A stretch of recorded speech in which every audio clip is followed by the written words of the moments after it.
제가 황 권한대행님께 몇 가지 여쭤보겠습니다. 저는 대통령 탄핵 정국에서 정치와 정책이 뒤섞이면서 그동안 보수 정권, 짧게는 박근혜 정부에서 추진해온 정책들에 대해서 국민들께 잘못 알려지는 바가 크다고 생각합니다.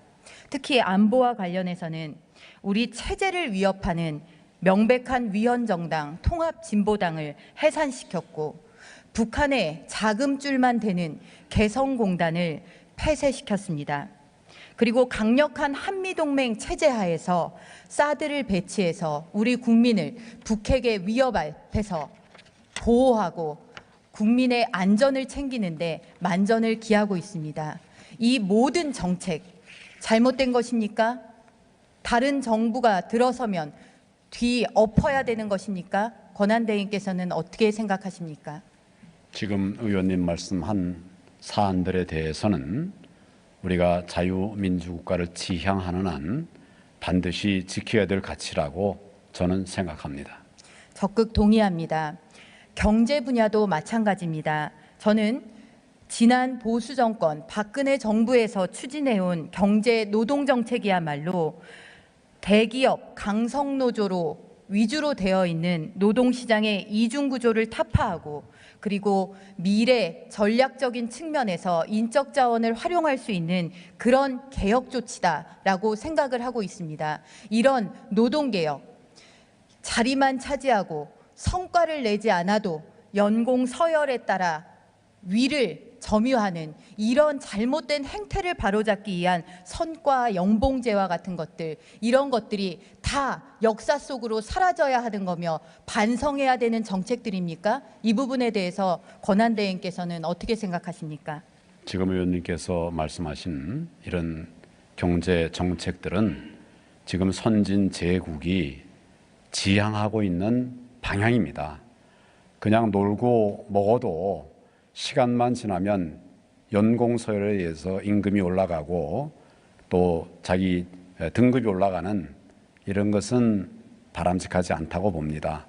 노력하고 애써서 성과를 낸 그분들에게는 성과가 돌아가고, 또 부족한 분들에게는 그냥 퇴출시키는 것이 아니라 일을 할 수 있는 역량을 갖출 수 있도록 연구하고 훈련할 수 있는 기간을 주어서 다시 재도약할 수 있도록 이렇게 하기 위한 것이기 때문에 지금 세계 주요 선진국들이 이렇게 성과연봉제나 또 노동개혁을 위해서 함께 가고 있고, 그런 부분은 외국에서도 우리에 대해서 많은 평가를 긍정적으로 하고 있습니다. 지금 그런데 일부 공직사회에서는 이런 정부의 주요 정책을 추진했던 공직자에 대한 낙인 찍기와 엄포 놓기가 횡행하고 있습니다. 그렇기 때문에 옳은 정책을 끝까지 추진해야 될 추진 동력을 잃고 있는 것이 아닌가, 마치 세상이 다 어느 한 곳으로 이미 떠내려가 버린 것이 아닌가라는 우려를 낳고 있습니다. 권한대행께서는 이런 점을 명심하셔서 우리 공직사회가 조금 더 스스로를 다잡고 이런 주요 국가정책에 힘을 낼 수 있도록 그렇게 독려하시고 계속해서 추진을 해 나가시겠습니까? 공무원들이 그동안에 4대 구조개혁을 위해서 많은 애를 썼습니다. 4대 구조개혁의 내 영역에 있어서 가장 모범을 보인 것은 사실은 공공개혁입니다. 공무원들이 개혁에 헌신했고, 또 그것으로 이제 손해도 감수하면서 개혁을 위한 일에 앞장서서 노력을 했습니다. 정부는 이런 공무원들의, 공공기관들의 노력과 헌신에 대해서 높이 평가하면서 이 부분을 보완 지원하기 위한 그런 노력을 하고 있습니다. 지금 그런 4대 개혁을 비롯한 우리 경제 정책들 가운데 사실은 하나하나를 놓고 보면 여러 성과도 있었고, 또 이것은 어느 정부가 바뀌더라도 그 부분은 계속해야 될 부분이라고 저는 생각을 하면서, 이건 그냥 우리의 독단적인 판단이 아니라 국제사회가 그렇게 보고 있기 때문에, 의원님 잘 아시다시피 작년에 우리 그 외국의 유명한 기관들에서도 우리나라에 대한 평가를, 신용도를 높이고 있지 않습니까? 그런 것들이 앞으로 지속돼야 된다고 생각을 하고 있습니다. 다음은 교육에 대해서 말씀드리겠습니다. 박근혜 정부에서는 기존의 검인정 한국사 교과서의 좌편향의 심각성을 깨닫고 이를 바로잡기 위해서 올바른 역사 교과서, 즉 국가가 주도해서 만드는 국정 교과서를 만드는 작업에 착수했습니다. 그리고 그것이 이제 나와서 세상의 평가를 받고 학생들에게 가르쳐질 수 있는 길이 열렸습니다. 정치권이 시끄럽다 보니 한발 양보해서 연구학교로 지정하는 학교에 대해서 자율적으로 가르치고 또 2018년도부터는 국검정을 혼용해서 가르칠 수 있는 방안도 내놓았습니다. 그런데 지금 일부 좌편향 교육감들이 이런 연구학교 지정을 방해하고 시민단체라는 이름, 지역 언론이라는 이름을 달고 각급 학교의 연구학교 지정을 방해하고 있습니다. 권한대행께서는 이 사실을 알고 계십니까? 며칠 전에 보도도 났습니다만은 그런 일이 있었던 것으로 알고 있고, 의원님 잘 아시다시피 역사 교과서 본래 검정 체계로 되어 있던 거 아닙니까? 그렇습니다. 오랜 기간 검정으로 운영을 해왔는데 그 전에는 물론 이제 국정이었었습니다. 그것이 이제 검정으로 바뀌어서 그 십수년을 이제 운영을 해 보니까 심각한, 특히 이 역사 교과서에 관해서는 심각한 편향성이 발견이 됐습니다. 2013년도에 검토를 해보니까 그 당시에 7종의 교과서가 있었는데 거기에 2000여 건의 오류가 있었고 편향이 있었습니다. 이렇게 해서는 안 되겠다 해서 그걸 고쳐가는 노력을 한 2년 굉장히 애를 많이 써서 고쳐보고자 했습니다. 그런데 검정 체제로는 고쳐지지 않았습니다. 편향성이 개선되지 않았습니다. 우리 6.25 전쟁이 마치 우리 남쪽에게 책임이 있는 것처럼 이렇게 묘사한 책들이 여전히 남아 있었고, 심지어는 그 저자가 소송까지 이렇게 걸어서 대법원까지 확정 판결을 받아서 그것은 적정하지 않은 내용이라고 하는 이런 판단까지 나왔습니다. 이런 상황이 되기 때문에 정부가 올바른 역사 교과서를 배움의 단계에 있는 학생들에게는 제공하고 가르쳐야 된다. 이런 판단하에 올바른 역사 교과서를 만들고자 한 것입니다. 그런데 그 체제에 관해서 국정을 걱정하는 분들이 계시기 때문에 나라가 이걸 국정이라고 지을 수 있는 것, 저술할 수 있는 건 아니지 않습니까? 그러니까 균형 있는 전문가들을 통해서 올바른 역사 교과서를 만들자 하는 것이 정부의 방침이었습니다.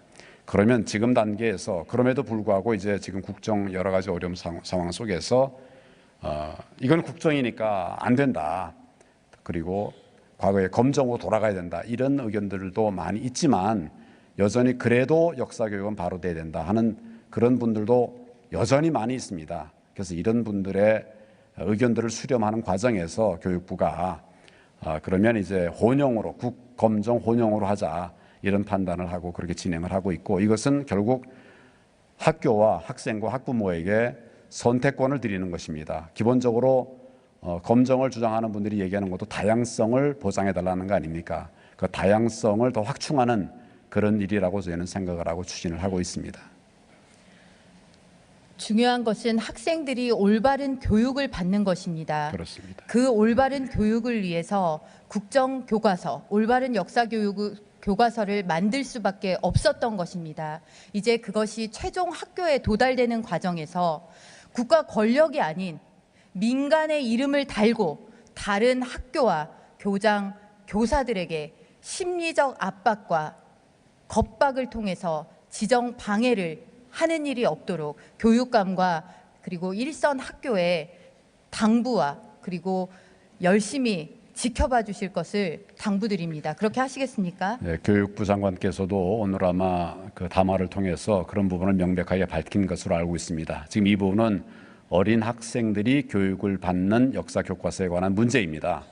그래서 학교와 또 학생들이, 학부모들이 자율적으로 판단하게 하는 것이 옳다 생각합니다. 그런데 그것을 여러 분들이 집단적인 위력으로 방해하고 사이버 공격을 가해가지고 억압하고 이렇게 하는 것은 우리 자유민주 체제에 맞지도 않고 또 우리가 추구하고 있는 바른 학생 교육에도 맞지 않는 것이기 때문에 이 부분은 불법적인 부분이 생기면 정부가 엄정하게 대처하고 조치를 하도록 그렇게 하겠습니다. 가장 교육적이고 상식적이어야 할 교육계가 교육감, 일선 교육감들 몇 분으로 인해서 총체적인 난맥입니다. 시국선언 교사는 명백히 국가공무원법을 위반한 것입니다. 교원의 정치적 중립 의무를 저버린 것입니다. 이런 교사들, 교원들을 징계해야 할 교육감들이 이를 이행하지 않으면서 오히려 정부의 훈포장을 상신하는 것이야말로 정상적이지 않은 행위입니다. 일탈입니다.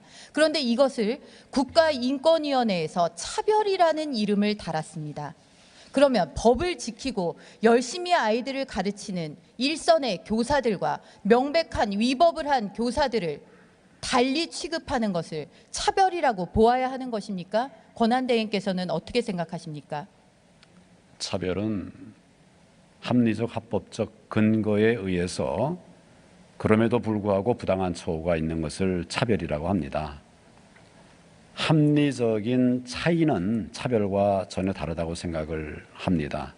지금 전교조는 교사들의 모임 아닙니까? 교사들에게는 교사로서의 책임이 있습니다. 그것을 규정한 법률들이 있기 때문에 공무원들은 교사뿐만 아니라 공무원들은 법에 따라서 그렇게 합법적인 활동을 해야 되는데 전교조가 그렇게 하지 못한 부분이 있어서 법에 어긋나는 부분에 대해서 제재하고 있는 부분이 있습니다. 그러면 그것을 함께 따르고 법을 존중하는 것이 옳지, 법을 어기면서 그것을 인정해라, 이거는 합당치 않다고 생각합니다. 저는 오늘 대정부 질문 과정에서 일부 야당 의원들의 언어 도단을 목격했습니다. 인권을 강조하고 다양성을 강조한다는 사람들에 의해서 오히려 인권이, 다양성이 묵살되는 것을 보았습니다. 일례로 태극기 집회 알고 계시죠? 알고 있습니다. 촛불에 대해서 비판하면 극악무도한 민주주의에 대한 도전이라고 이야기하면서 그 많은 태극기 민심에 대해서는 일당을 받고 동원됐다라고 매도하는 것이 과연 민주사회의 일원으로서 합당한 태도일까요? 권한대행께서는 어떻게 생각하십니까? 사회적 책임이 있는 분들의 판단은 객관적인 자료 증거에 입각한 합리적인 판단이어야 된다고 생각을 합니다. 그렇습니다. 전경련과 일부 기업이 시민단체를 지원해서 이 시민단체들이 관변 집회를 열고 있다, 관제 데모를 하고 있다라는 비판에 대해서도 한 말씀 드립니다. 매우 합리적으로 추론해 볼 때 노총, 민노총, 전교조의 맹비가 그쪽에 편향된 시민단체로 지원이 되고 이들이 집회를 하고 있다는 추론도 역시 가능한 것 아닙니까? 이것에 대해서는 왜 이야기를 하지 않는 것입니까? 권한대행께서는 이 부분에 대해서 어떻게 생각하십니까? 네, 그런 부분들은 여러 의견들이 있는데 제가 그분들의 의견에 대해서 일일이 다 말씀을 드리는 것은 부적절하다고 생각합니다. 다시 한번 당부드립니다. 정부가 끝까지 소신을 가지고 국민들 앞에 당당히 내어놓은 정책들이 실현될 수 있도록 공직사회의 의지와 기강을 다시 한번 확고히 해주시고 국민들께도 끝까지 이 점을 알려주시기를 당부드립니다. 정부가 추진하는 정책들은 국민을 위한, 국민을 기준으로 한 정책들입니다. 그 부분들 가운데 명백하게 잘못된 부분이 드러난다면 그것은 보완을 해야 됩니다. 수정을 해야 됩니다. 그렇지만 그런 것이 아니면 우리 어느 정부, 어느 국가가 됐든 국민들을 위한 이런 정책들은 흔들림 없이 그렇게 추진되어야 한다고 생각을 하고 저도 우리 공무원들과 함께 그런 자세를 견지하도록 흔들림 없이 노력하겠습니다. 네, 감사합니다. 들어가셔도 좋습니다.